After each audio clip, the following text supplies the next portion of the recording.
कोलाइडी विलयन का विद्युत अपघट्य के प्रभाव से अवक्षेपित होना स्कंदन कहलाता है।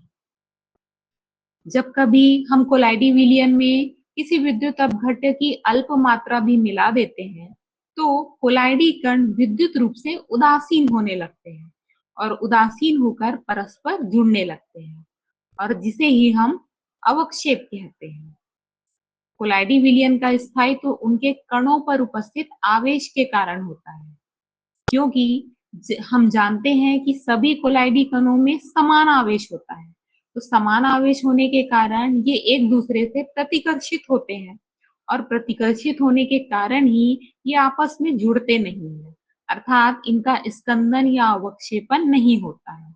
किंतु जैसे ही यदि कोई विद्युत अपघट्य हम मिला दें, तो इनका आवेश समाप्त होने लगता है और इस तरह उदासीन होकर ये परस्पर जुड़ने लगते हैं, जिसे ही हम अवक्षेप या स्कंदन कहते हैं।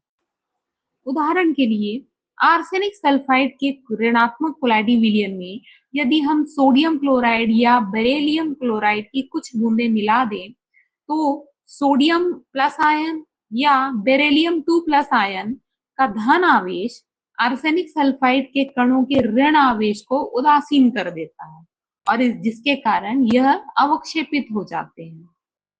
ऐसे विद्युत अपघट्य जिनके कारण स्कंदन होता है, स्कंदन कारक या कोगुलेटिंग एजेंट कहलाते हैं।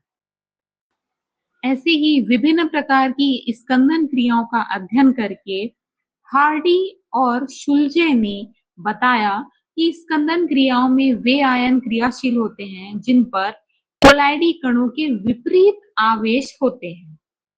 इन्हें सामान्य रूप से प्रभावी आयन कहते हैं। किसी आयन की स्कंदन शक्ति या क्षमता प्रभावी आयन की संयोजकता पर निर्भर करती है।